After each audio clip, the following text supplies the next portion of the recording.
আসসালামু আলাইকুম ওয়া রাহমাতুল্লাহি ওয়া বারাকাতুহু। আজকে একটি বিষয় নিয়ে আলোচনা করতে চাই, সেটি হলো পঞ্চরস কি, কিভাবে সেটি পান করা হয় বা সেবন করা হয় বা এর স্বাদ নেওয়া যায়।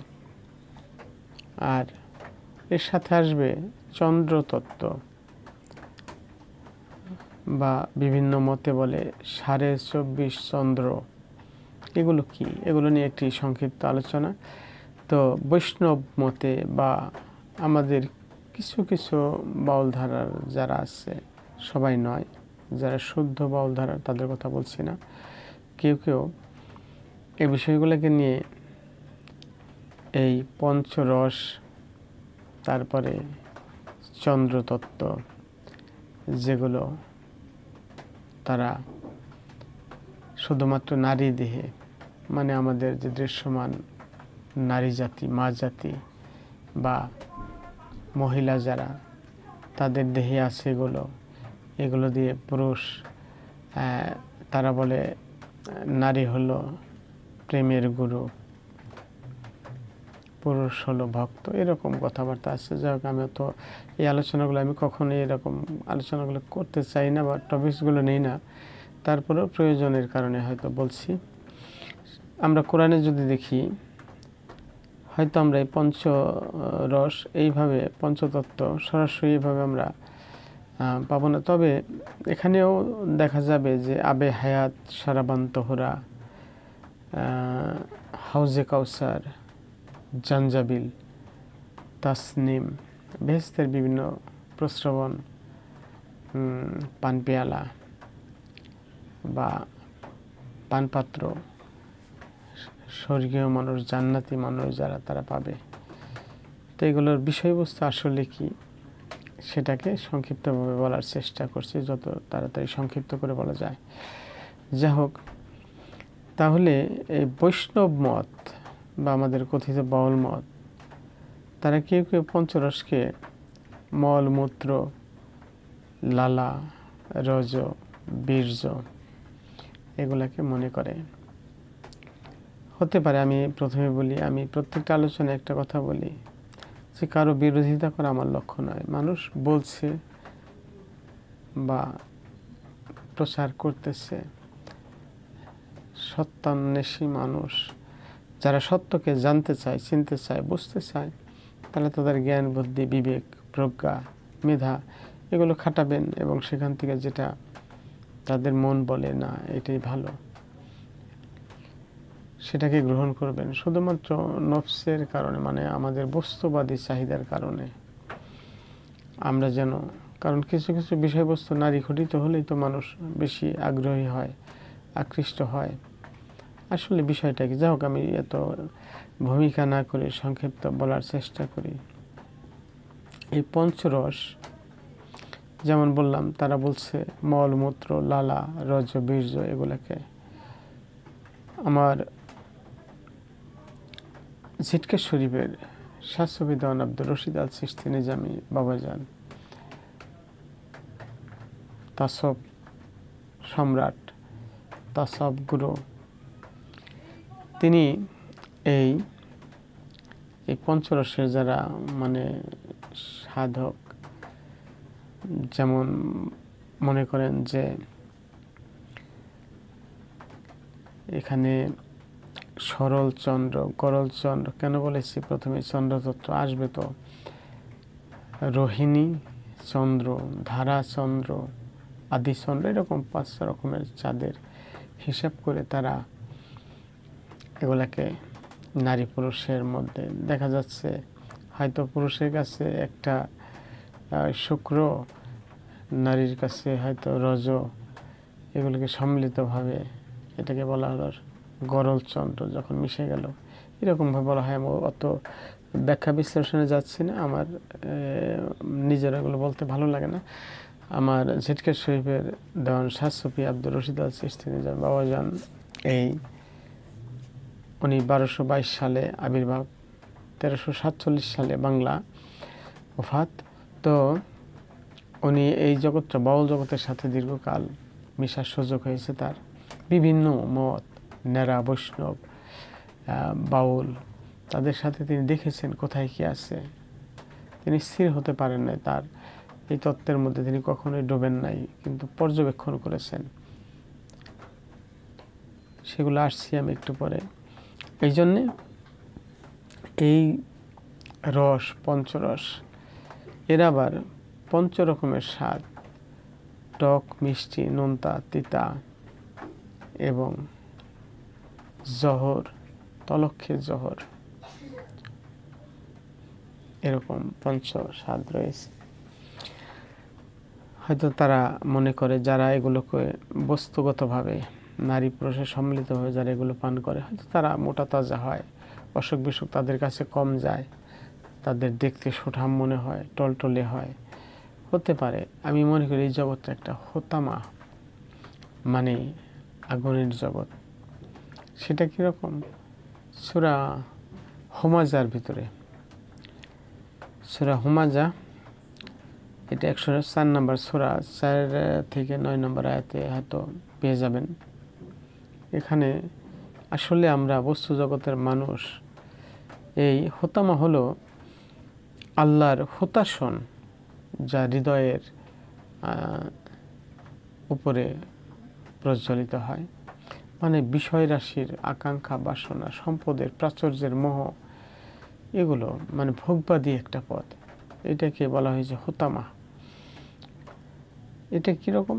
সারি সারি খুঁটি দ্বারা বেষ্টিত এবং মানে আবদ্ধ করে রাখা, এটা জাহান্নাম চক্র বলা যায়। আমি মাঝে মাঝে আলোচনা করি, অনেকে জন্মান্তরবাদ বা এরকম কথা এসে যায়। অনেকে মনে করে যে জন্মান্তর, আসলে কি আমাদের জন্মান্তরবাদ আছে? নাই। আমরা মহান প্রভুর আমর হতে, আদেশ হতে, নূর, সেটা তো আসলেই এই সৃষ্টি বা খালাকের অন্তর্গত নয়। সেটা আল্লাহ তার হুকুম হতে, আমর হতে, আদেশ হতে আত্মা সকল প্রকাশ করেছে। যার প্রতি এখন আজকে টপিকস নয়, যাব না। তো এই চামড়া, দেহের জগতে চামড়া, পুরাণের জগৎ, পাল্টানোর জগৎ, তো এই জগৎকে আমরা হোতামা, অর্থাৎ এখানে বলা হয়েছে ওয়ামা আদ্রাকা মাল হোতামা। আপনি কি জানেন যে হোতামা, হোতাশন, এটা কি? এটাকে কোরআনে বলা হয়েছে নারুল্লাহিল মুকাদাতুল্লাতি তাত্তালিউ আলাল আফিদা, অর্থাৎ এটা হলো নার, মানে আল্লাহর প্রজ্বলিত অগ্নি। এই আল্লাহর এই প্রজ্বলিত অগ্নি, যার ভিতরে রয়েছে, মানে যেটা প্রজ্বলিত হয়েছে আফিদা, মানে অন্তঃকরণের উপরে, সুদর আছে, কখনো কোরআন ব্যবহার হয়েছে, কিন্তু কলব, সুদূর, আফিদা, এইগুলো ভিন্ন ভিন্ন এক একটা অবস্থা। অনেকে তিনটাকে এক করে ফেলে। তো এই অন্তঃকরণের উপর প্রজ্বলিত অগ্নি, যাই হোক, এটা অর্থাৎ আমরা এই সারি সারি খুঁটির একটা বেষ্টনীর মধ্যে, মানে বিষয়, বাসনা, মোহের একটা বেষ্টনীতে আবদ্ধ হয়ে গেছি। এই জন্য আমি যে পঞ্চরসের সাধনা বলছি, আমার ঝিটকা শরীফের দেওয়ান বাবা বলেছেন, বোমের রস ধরো। তাহলে বোম, ক্ষিতি অব তেজ মরদ বোম, অর্থাৎ শূন্যের রস, শূন্যের স্বাদ নেওয়া। এটা একটা সাধন জগতে কঠিন একটা ব্যাপার। যেই জগতে অনেক সাধনার দ্বারা, এটা গুরু শিষ্যের মাধ্যমে বা আবদ এবং মাবুদ, প্রভু এবং তার দাস, এই দুইয়ের মাধ্যমে। হ্যাঁ, যেহেতু আমরা আগুন, পানি, মাটি, বাতাস, নূর, পঞ্চ ভৌতিক শক্তি দ্বারা, বস্তু দ্বারা আমরা জগতে দেহের আকৃতি প্রাপ্ত হয়েছি। এই জন্যে আমাদের এই দেহের আকার, অবয়ব পঞ্চশক্তি দ্বারা, যেহেতু পঞ্চবস্তু দ্বারা সৃষ্টি হয়েছে, পঞ্চজাত বলা হয়। যদিও জাত বলা হয়, এটা নূর, আল্লাহর জাত নূর হতে জগৎকে প্রলম্বিত করার জন্য। এটা আমরা বলতে পারি সিফাতি জাত। এই জাতের মধ্যে সে আমরা যেহেতু পঞ্চভৌতিক বস্তু দ্বারা সৃষ্টি হয়েছি, এই জন্যে পঞ্চভৌতিক হতে প্রত্যেকটা বস্তুর এক একটা করে রস থাকা, তার আলাদা আলাদা আলাদা স্বাদ থাকা, এটা স্বাভাবিক ব্যাপার। এর নির্দিষ্ট মঞ্জেল থাকা, মকাম থাকা, এবং সেই মঞ্জেল হতে রস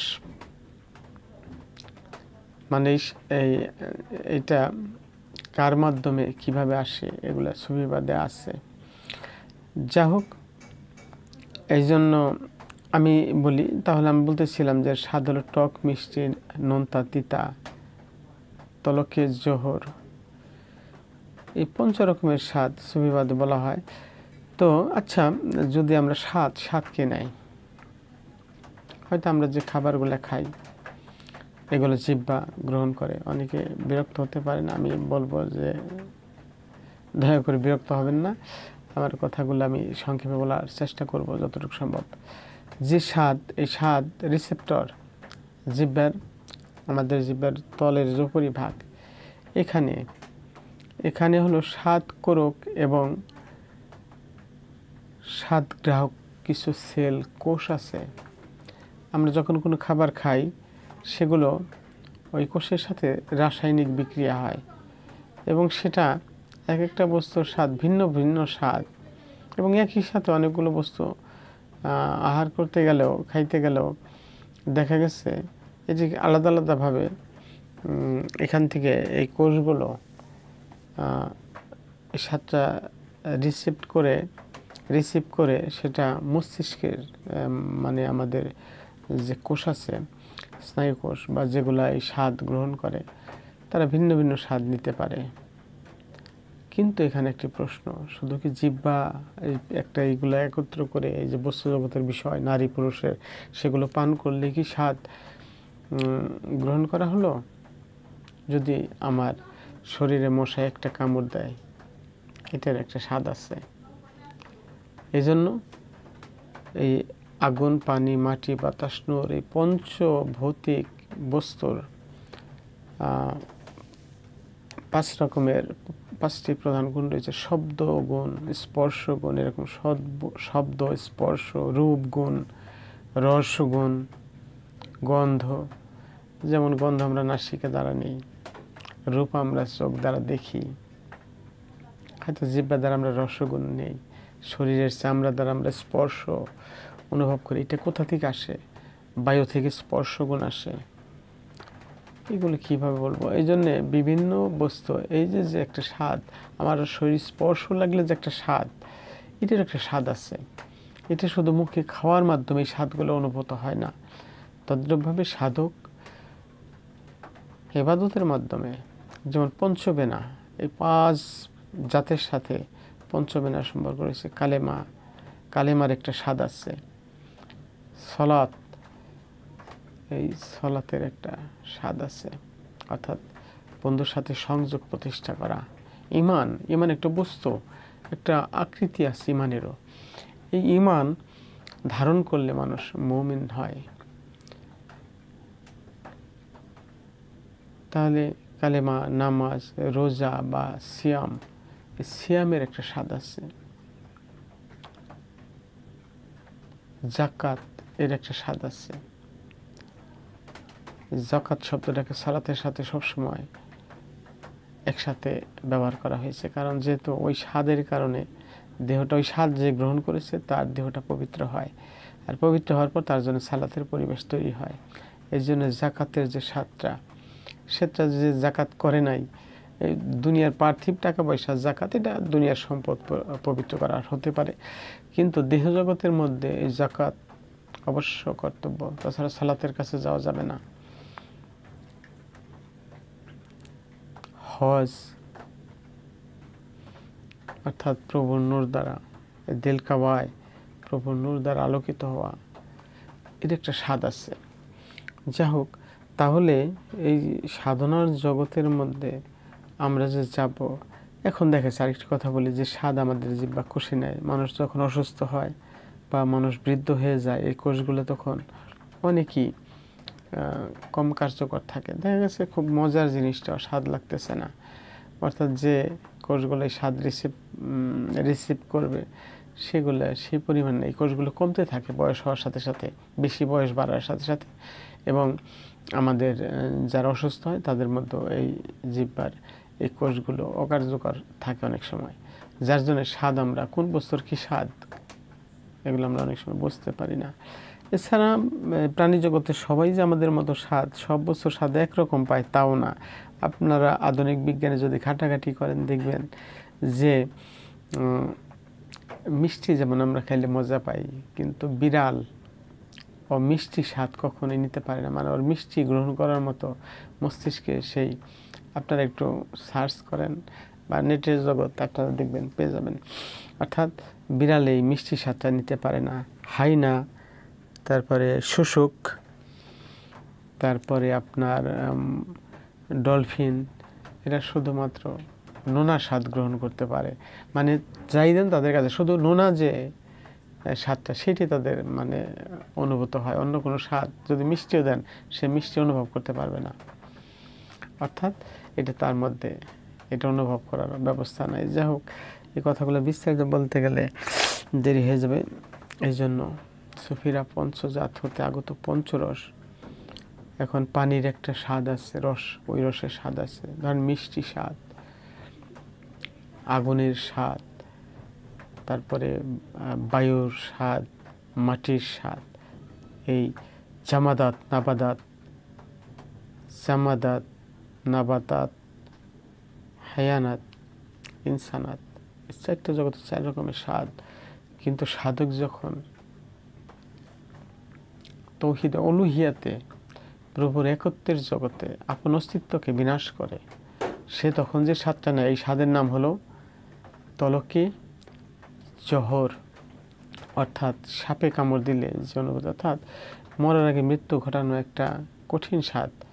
এটা মকামে ওরালোরা, অর্থাৎ নাসুত, মালকুত, জবরত, লাহুত, এই 4টে মঞ্জিল এই অতিক্রম করে যখন সে আলমে হাহুত অর্থাৎ হুইয়ের আলমে তিনিত্বের জগতে প্রবেশ করে, তখন সে আজরাইলের মৃত্যুর স্বাদটা আগেই গ্রহণ করে। যার জন্য এই ব্যক্তির জন্য মৃত্যু একটা অবস্থার পরিবর্তন ছাড়া দ্বিতীয় কিছুই নয়। তাহলে এই স্বাদ, এইটা তো মুখে খায় ওই স্বাদ নেওয়ার মতো বিষয় নয়, কঠিন সাধনার বিষয়। কিভাবে বলবো? এই জন্য হয়তো অনেকে আমার কথাটাকে পাকা তারা মনে করতে পারে না। আমার যেটুকু বলা দরকার আমি বলছি, কারণ যেহেতু প্রশ্ন আসছে এই জন্যে। তাহলে বোঝা যাচ্ছে পঞ্চজাত হতে আগত পাঞ্জাতনের শক্তি হতে এই পঞ্চরসের আবির্ভাব, পঞ্চস্বাদ তার রয়েছে জগতে। যে এই পঞ্চরসের সাধনা পরিপূর্ণতা করতে পারল, অর্থাৎ তার আর জাহান্নাম চক্রে পড়তে হবে না। কিন্তু আমরা তো ওই সারি সারি খুঁটির মধ্যে আবদ্ধ হয়ে গেছি। আমরা যেটাকে মিষ্টি স্বাদ মনে করি, আনন্দের মনে করি, মূলে ওইটাই হলো সবচেয়ে তিতা।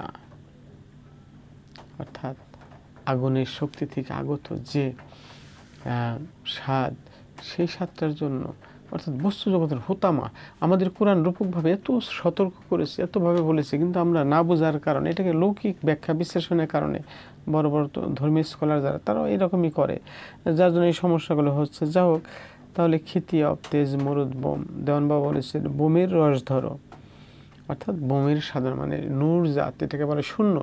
শূন্য মানে তো মহাশক্তি, এই শূন্যের মধ্যেই মহাশক্তি বিন্দু রয়েছে, যেখান থেকে নব নব সৃষ্টির আগমন করে সেই নূর জাতের জগৎ হতে। তাহলে শূন্য কি নিছক শূন্য? নাই এইরকম জগৎ। মানে এটাকে বলা যায় যে জাগতিক সমস্ত সৃষ্টির বলয় হতে মুক্ত, এটাকে শূন্য জগৎ বলা যায়, এটাকে সাফা মাকান বলা যায়, পরিশুদ্ধ, অর্থাৎ নূরের জগৎ। যেই জগতের মধ্যে প্রবেশ করলে জাহান্নাম চক্র, ওই ব্যক্তি জান্নাতও চায় না, ওই ব্যক্তি একমাত্র দিদার এলাহি, প্রভুর দিদারই চায়। এই জন্য গুরু শিষ্যের মধ্যে একজন গুরু, উচ্চ পর্যায়ের গুরু, সম্যক গুরু, তার ভক্তকে এক একটা মঞ্জিলে এক এক রকমের রসাস্বাদন করায় থাকেন। এটা বস্তু জগতের দেহের কোনো রস নাই। যদি তাই হয় শুধু নারী দেহের রস পুরুষে পান করবে, আর যার কাছে এই রস রয়েছে সে করবে না, বা শুধু একজনের মধ্যে আছে একজনের মধ্যে নাই, বা নারী কি পুরুষ কি? পুরুষ হলো সেই ব্যক্তি যে রেসালাতের মধ্যে প্রবেশ করেছে। রসুলের রেসালাত এই শক্তিটা পুরুষ জগৎ। আর এই নারী জগৎটা হলো সৃষ্টির মধ্যে আমানু জগৎ বলা যায়, অর্থাৎ যারা শুদ্ধিকর্মে লিপ্ত হয়েছে কিন্তু এখনো বিষয় রাশির মোহ থেকে এখনো কাম, ক্রোধ, লোভ, মোহ, মদ, মাৎসর্য এগুলো থেকে কাটায় উঠতে পারে নাই। কারণ এই বস্তুবাদী নানান আসক্তি তাদের মধ্যে রয়ে গেছে। মন অবিরত অস্থির চঞ্চল, মন অবিরত নানান চিত্র জমা করে, অনেক কিছু সৃষ্টি করে মনের মধ্যে কল্পনা দিয়ে, বস্তু জগতের আশ্রয়, যেগুলো অসার, যেটাকে বলা হয়েছে লা ইলাহা, মানে ইলাহ নাই, এই জগতের মধ্যে কোনো ইলাহা নাই, ইল্লাল্লাহ, আল্লাহ ব্যতীত। অর্থাৎ এই যে আল্লাহু, যে হু জগতের অর্থাৎ এই তিনিত্বের জগতের যে আল্লাহ একমাত্র, তিনি ব্যতীত আর কোনো উপাস্য নাই। কিন্তু আমরা তো এই জগতের বিষয়বস্তুর উপর যেহেতু নির্ভরশীল হয়ে পড়ছি, আমাদের জানতে অজান্তে মূলত আমরা এই লা ইলাহা মানে জগতের অসার যে এই বিষয়বস্তুকে আমরা যেগুলো লা করা দরকার, নাই করা দরকার, সেগুলোকে আশ্রয় ভেবে বসে আছি। এগুলো আমাদের একটা ঝামেলা হচ্ছে। যাই হোক, এই জন্য এই সাধনা সম্পন্ন রব্বানি, গুরুময়, প্রভুময় হওয়ার মধ্য দিয়েই এখানের এই স্বাদ পাওয়া যায়। আচ্ছা, এই স্বাদের মধ্যে রয়েছে 5 প্রকারের প্রেম। সেটা সখ্য প্রেম, শান্ত প্রেম, দাস্য প্রেম, বাৎসল্য প্রেম, মধুর প্রেম। আমার মনে হয় 2টা পর্বগুলি ভালো হতো। যাই হোক, বলি আর একটু সময় লেগে যাবে। তাহলে এই প্রেম যেমন নাকি আপনার ধরেন যে এই সখ্য প্রেম, বন্ধু বান্ধবের সাথে একটা প্রেম আছে। বাৎসল্য প্রেম, শান্ত প্রেম। শান্ত প্রেম যেমন মাতা পিতার প্রতি সন্তানের যে প্রেম। বাৎসল্য প্রেম মাতা পিতার সন্তানের প্রতি যে প্রেম। আরেকটা দাস্য, অর্থাৎ একটা মালিকের সাথে তার দাসের যে প্রেম। আর মধুর প্রেম, এটা বলা হয় স্বামী স্ত্রীর মধ্যে সবচেয়ে আনন্দের ঘন মুহূর্ত, যেটা বিষয় সেটা বাহ্যিকভাবে প্রযোজ্য, কিন্তু মূলে একটা গুরু শিষ্যের সাথে পঞ্চপ্রেম একসাথেই প্রযোজ্য। 5টা প্রেমই গুরু এবং ভক্তের সাথে। বলতে পারেন যে তাহলে এই মধুর প্রেমটা মিলনটা কিভাবে হয়? এখানে একটা বড় প্রশ্ন দাঁড় করে, অন্যরকম ব্যাখ্যা করতে পারেন, বিষয় তা নয়। মধুর প্রেম বললাম যে একটা ভক্ত আসলে যখন গুরু বলতে আমি এখানে কোনো ব্যক্তির কথা বলছি না, আল্লাহ নিজে গুরু পরিচয় দিয়েছে, রব্বুল আলামিন, রব গুরু। রবের জগতে প্রবেশ করে যখন রব্বানি হয়, রবময় হয়, রবে মিশ্রিত হয়, অর্থাৎ তিনি রবের কাজ দ্বারাই তার কাজ হয়, তার নিজের কোনো কাজ থাকে না। এই জায়গার যে লজ্জতটা, এটা কি কাউকে বোঝানো সম্ভব? ওই ব্যক্তির যে আত্মার শক্তি, তিনি রুহুল কুদসি দ্বারা শক্তিশালী হন। আইয়াদনাহু বিরুহিল কুদসি, অর্থাৎ রুহুল কুদসি দ্বারা শক্তিশালী হন। এখন ওই ব্যক্তির শক্তি, তার যে স্বাদ, ওই স্বাদের জগতের বিষয়ে আমরা কতটুকু বুঝি বা কতটুকু জানি? এই জন্যে তর্ক নয়, হিংসা নয়, অহংকার নয়, আমাদের উচিত এই বিষয়গুলোকে বোঝা। যেটা গ্রহণযোগ্য সেটা গ্রহণ করলাম, যেটা গ্রহণযোগ্য নয় গ্রহণ করলাম না। আচ্ছা, এই যে স্বাদ, আমরা ধরেন যে চিনি, আমরা জানি যে মিষ্টি, এই চিনিটা দেখান যায়। আচ্ছা, চিনি খাইলে যে মিষ্টি লাগে, মিষ্টতা নিজের অনুভূতিতে যে স্বাদ, এই স্বাদ কি কাউকে দেখানো যায় না। তো তদ্রূপভাবে এই মহামিলনের মধ্যে জাত এবং সিফাত, যে প্রশান্তি, যে স্বাদ, এটা বিশেষ একটা মৃত্যুর মধ্য দিয়ে ঘটে শেষে, সেটাকে বর্ণনা সাপেক্ষ নয়। আচ্ছা, আসি তাহলে। আমি বলতেছিলাম যে এই পঞ্চপ্রেমের মধ্যে তাহলে আমরা আসলে কি সাধু হতে পেরেছি? আমরা কি সুফি হতে পেরেছি? সাধু কাকে বলে? যে নিজের স্বাদ রক্ষা করে চলতে পারে, লালন সাই গানে গজলে বলেছেন যে ভবের পীড়িত ভূতের কীর্তন, ক্ষণিক বিচ্ছেদ ক্ষণিক মিলন। অর্থাৎ যেই পীড়িতের মধ্যে বা একটা স্বামী স্ত্রীর মধ্যে ক্ষণিক মিলনের পরে যদি কোনো কারণে বিচ্ছেদ তৈরি হয় বা কোনো কিছু ভোগের মাধ্যমে যদি একটু পরে সেটা বিচ্ছেদ তৈরি হয়, তাহলে বুঝতে হবে সে হয়তো বা সাধু নয়। কারণ অর্থাৎ আমি আমার গুরুর সংযোগ আসার পরে এখানে বিচ্ছেদ প্রযোজ্য নয়।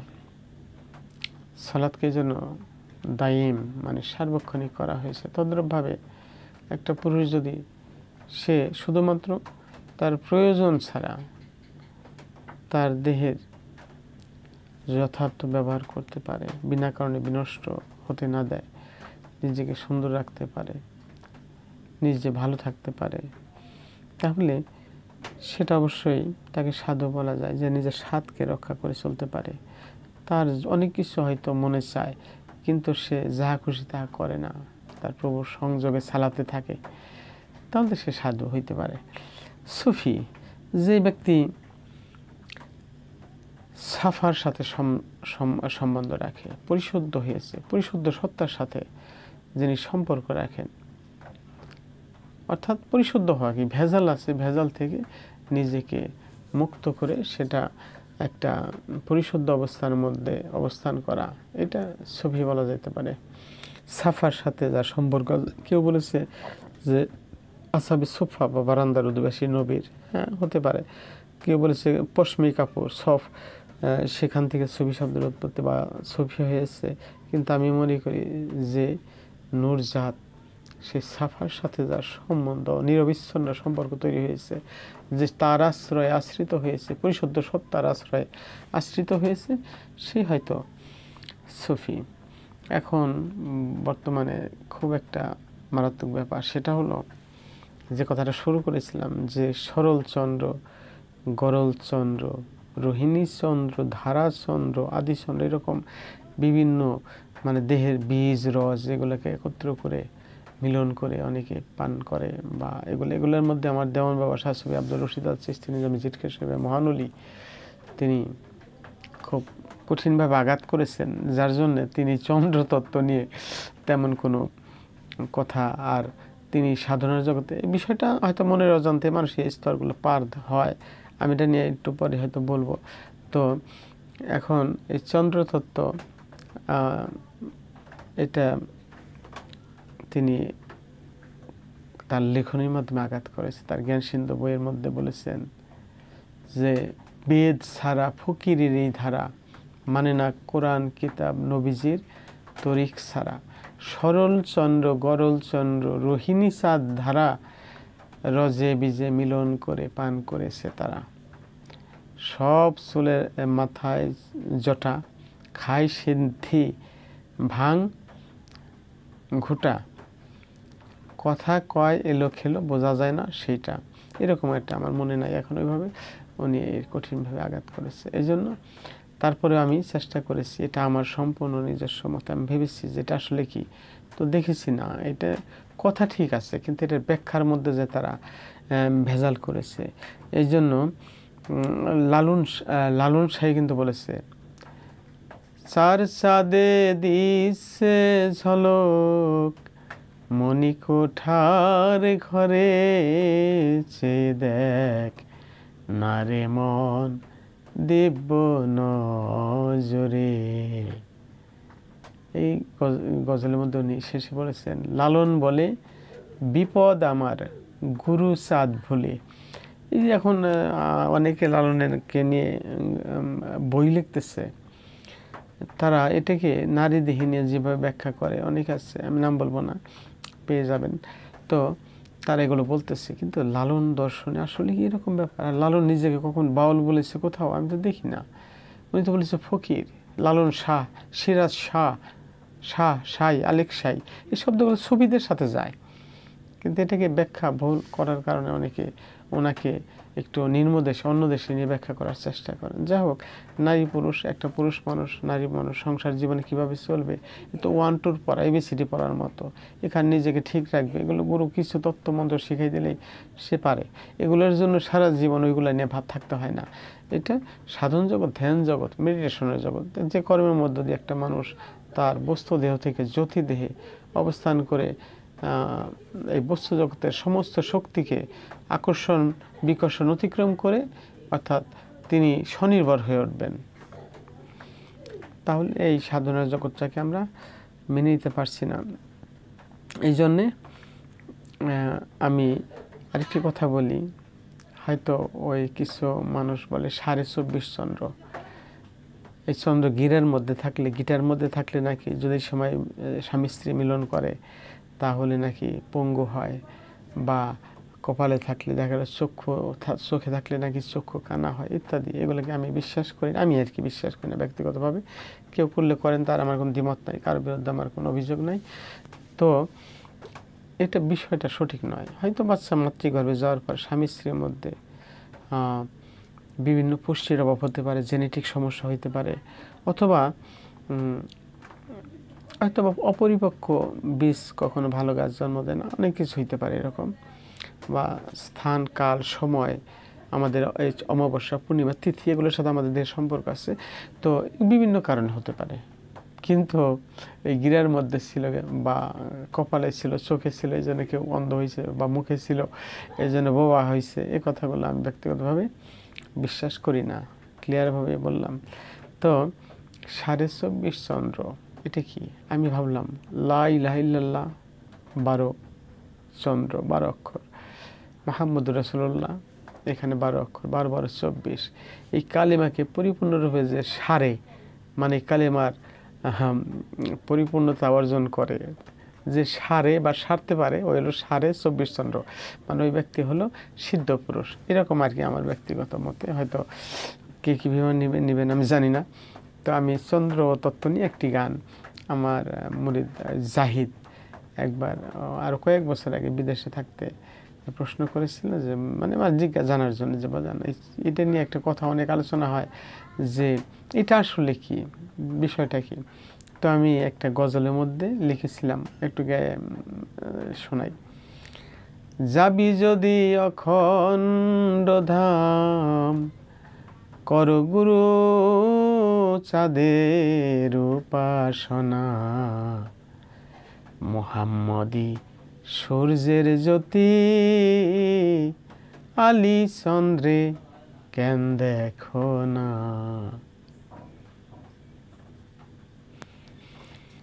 পঞ্চতত্ত্বে রাত দিন উদয়, আদি চাঁদ রয় অমাবস্যায়, গরল চাঁদ ঢেউ দেহ কিনারায়, পার ভাঙ্গে দোহাই মানে না। যাবি যদি অখণ্ড ধাম, কর গুরু চাঁদের উপাসনা। হোসে দমজার নেগাই কদম, সরল চন্দ্রে টেনেছে বাদাম। হোসে দমজার নেগাই কদম, সরল চন্দ্রে টেনেছে বাদাম। অমাবস্যায় পূর্ণিমা হরদম, অমাবস্যায় পূর্ণিমা হরদম, রুহ চাঁদের সুরত খানা। যাবি যদি অখণ্ড ধাম, কর গুরু চাঁদের উপাসনা। গুরু চাঁদ নীল পদ্মাসনে, নিহার রাখো ঊর্ধ্ব টানে। 7 5 12 মিলনে, 7 5 12 মিলনে, 28 বিয়োগ বুঝে দেখ না, যাবি যদি অখণ্ড ধাম, কর গুরু চাঁদের উপাসনা। আতিক কয় শোন জাহিদ দেওয়ান,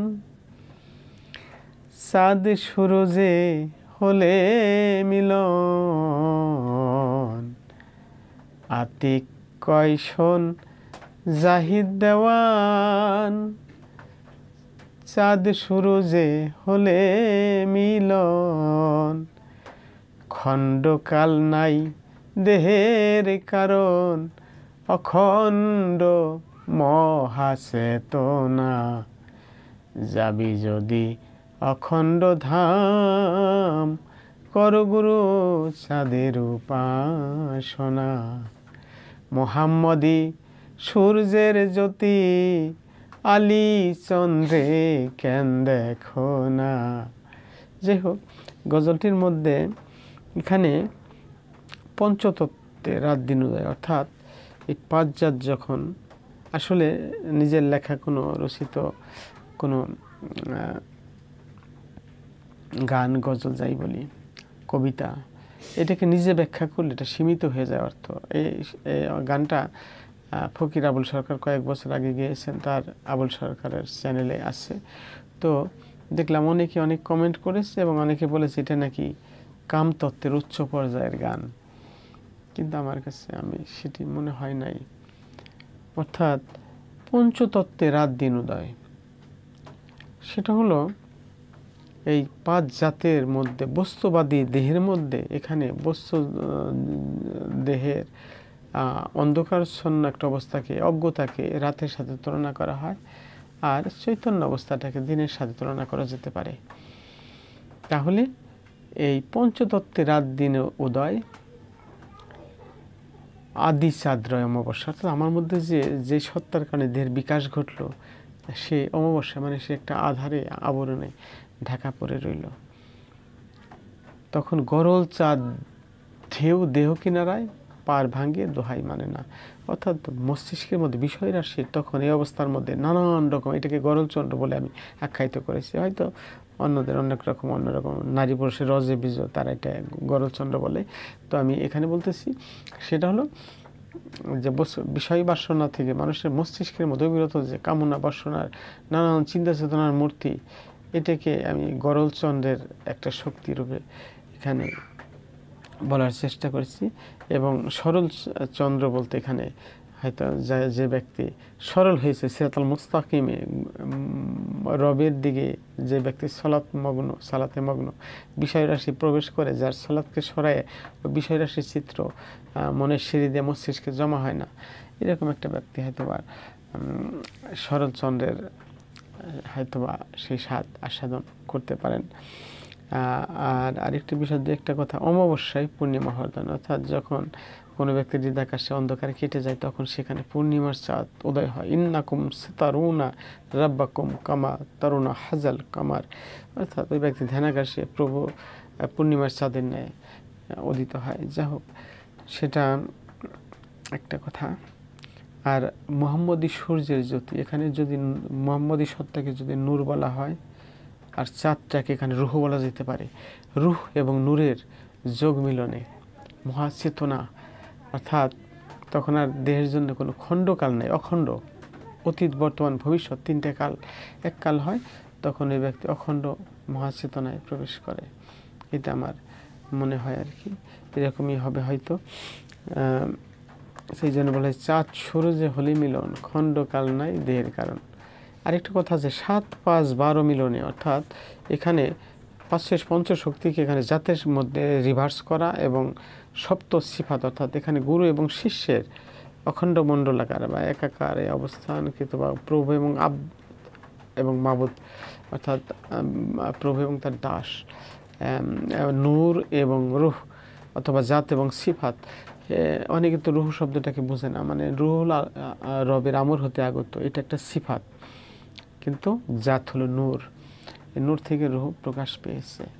এবং রুহ কাজ করে যে নফস প্রকাশ করছে, এগুলো আমি একাধিকবার বলেছি, ওদিকে যাব না, অনেক বড় হয়ে গেল আলোচনা, আমার মনে হয় সংক্ষিপ্ত করাই ভালো। তো এই জন্যে যে হোতামা, আমরা সারি সারি খুঁটির মধ্যে আবদ্ধ হয়ে গেছি এই জগৎ থেকে। একটা মহাগুরু বা একটা যে গুরুটা, অনেক হয়তো মনে করবেন যে আমি কিছুই হইতে পারি নাই, আমি অত ভালো মানুষ না, আমি তেমন কিছু জানিও না, আমি যাহা বুঝি তা হয়তো বললাম। আমি কখনো আমার মনে হয় না এই মহাবিশ্বের এই মহাসমুদ্রের জ্ঞান ভাণ্ডারের কাছে আমি ব্যক্তিগতভাবে কিছুই জানি না। হ্যাঁ, প্রভু যদি কিছু জানায় হয়তো বা সেটা সেই জানায়, সেটা তারই সব। এটা ব্যক্তিগত আমার কোনো দখল নাই এই জগতের মধ্যে, এই বিষয়ে আমার কোনো জ্ঞান নাই। 7 5 12 মিলে 28 বিয়োগ বুঝে দেখেন, এই কথাটা বলে শেষ করে দিই।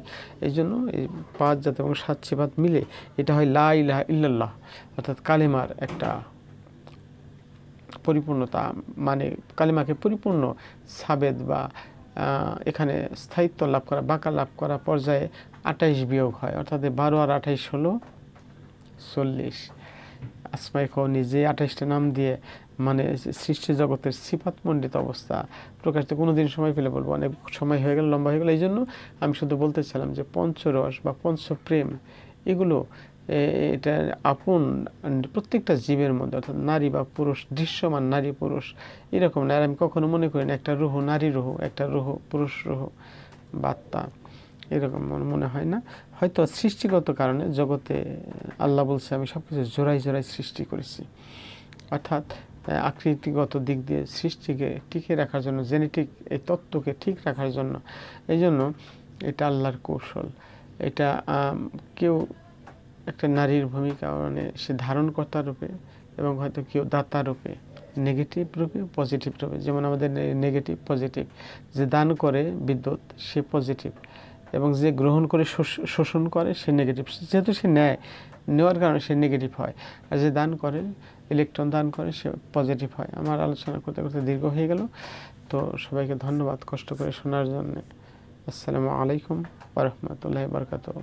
শেষ একটি কথা, সেটি হলো যদি আলোচনা ভালো লাগে, মাঝে মাঝে ছেলেরা ভক্তরা বলে যে দু একটি বিষয় নিয়ে আলোচনা করতে, তাহলে কমেন্ট করে জানাবেন যদি আপনাদের আগ্রহ থাকে। হয়তো আমাদের ইউটিউবে কোনো ব্যবসা নাই বা চ্যানেলে কোনো ব্যবসা হয় এরকম কিছু না, তারপরেও মানে তাহলে হয়তো বলা যায়। আর না হলে যদি কারো বিরক্তির কারণ হয় সেগুলো না বলাই ভালো।